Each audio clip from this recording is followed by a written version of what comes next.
we've gotten into the habit of settling for less. If you overshoot, if you try too much, if you expect too much, you're going to get nothing. So you lower the standard a little bit, make it a little bit easier so that the child won't be discouraged. So I joke about it. I say, everybody wants their child to be better than them. I want my children to be more chassidish than me. And since I don't want to make it hard on them, so I try not to be so chassidish myself, give them a little, head start. It doesn't work. Children are not asking for an easier Yiddishkeit. They're not. They're not asking for a more practical chassidus. They're not. They say it. They don't mean it. So when they say, why do I have to do all this? Other people don't do this. They're not saying I want to do less. They're saying I want to do more and be better, but you're not helping me. You're not showing me. You're not inspiring me. So if you're not so excited about it, why should I be? But they want more and better. They don't want less and smaller. They're idealistic. Every teenager is idealistic. Every teenager wants to do things that will change the world. So if you say to them, okay, if you can't say the whole Tehillim, say a little bit. What are you doing? They want the real thing, probably more than we want it. So give them more, not less. And this is true of everything in our community. Nobody wants less. Less is not a blessing. Less is not good. Less is not impressive. Nobody wants less. They want better. Now, some of them think if you dress more modern or you do, then it's better. So fine, you have to correct them. Show them that it's not better. But look at what they're trying to do. They're not trying to be less. They're trying to be better. But they're a little confused. And this is true everywhere. It's true on Shlichus. You want to invite people into the Chabad house. You want to be Makarev people. You want them to come to Fabrengens. You want them to come to the oil. You want them to get involved. So you tell them a little bit? No. You tell them everything. You show them what inspires you. Not that, for them it's enough if they don't drive on Shabbos. Not enough. They also want to be challenged. They also want to know that you're inviting them to do something that is earth-shattering, that changes the world, that brings Mashiach. So if you see that something is failing, children are not getting excited about Chassidus, it's because you didn't give them enough, not because you're trying to give them too much.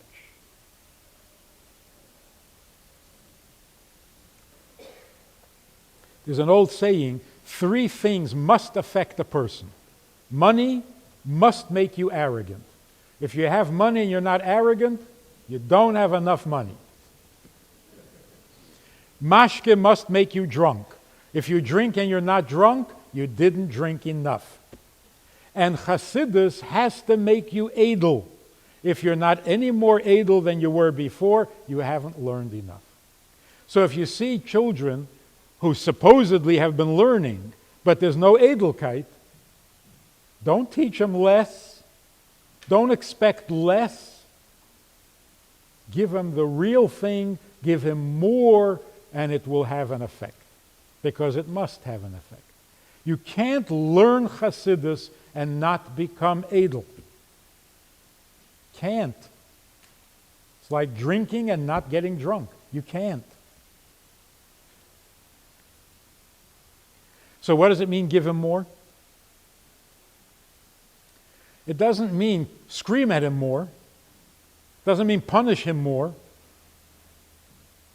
It means go a little deeper. Look into whatever it is that he's supposed to be learning or doing. Look a little deeper. The deeper part is more impressive, more compelling, more inspiring, and more enjoyable. Because the more Hasidus, the better.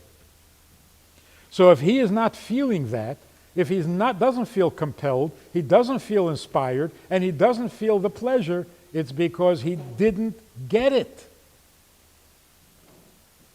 You didn't show him what's really there. I just use this example. Guy who grew up in yeshiva, went through the whole system, was not so inspired. He still comes around, but he's not so involved. One day he says to me, he says, you work with a lot of people. I found a program that everyone should know about. It's a fantastic program. It's so good. You sign up and you go for a couple of weeks and they train you and they do. What is it?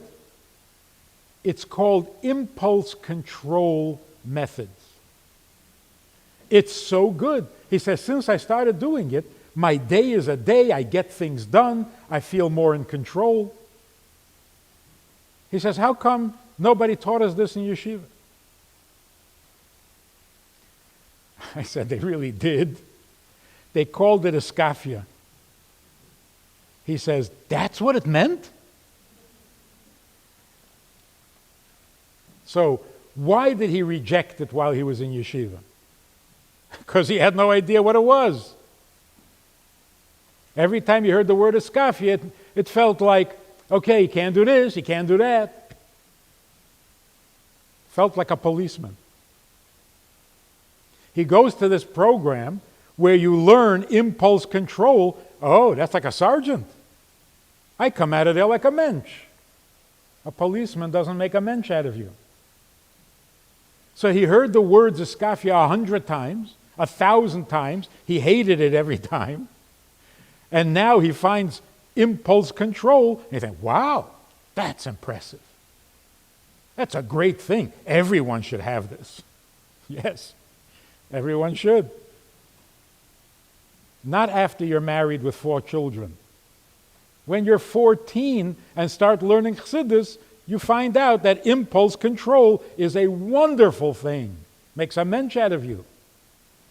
So how come nobody translated the word iskafia so that the poor kid can understand and appreciate what you're offering him?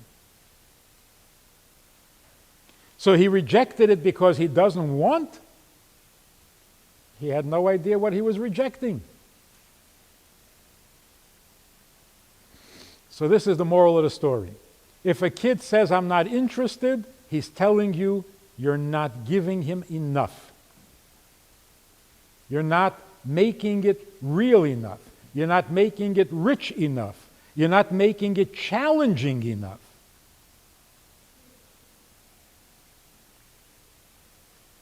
So let's make it real. Let's try to educate our children, be machanech our children, to develop a tainug in things a little more edel than where they're already at. Raise them level after level by giving them a chayis, not a spanking. And that's why the discipline by Chassidim, at least by Chabad Chassidim, is minimal. Because you don't develop a chayis and a pleasure from punishment. So the worst thing I've ever heard in my life so far, see, I'm optimistic. The worst thing I've heard so far is when a young man sat down to learn Tanya for the first time in his life, and he said, so that's Tanya? I never knew. I thought Tanya was the knas and the punishment you get for coming late to shir.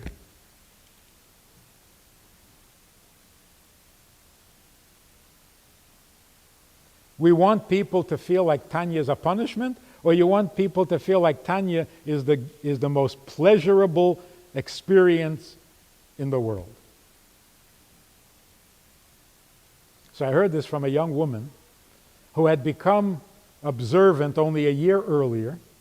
Her husband still wasn't, but he was getting there. And had an 8-year-old boy. And she says very innocently, Derech Agav, she says, oh, my 8-year-old, he knows that if he doesn't treat his sister nicely, he won't be able to daven that day.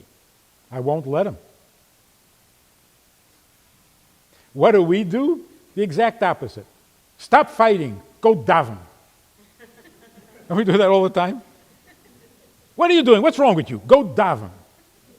So there. Now you're punished. And they say, how come children don't like to daven? Who likes to be punished?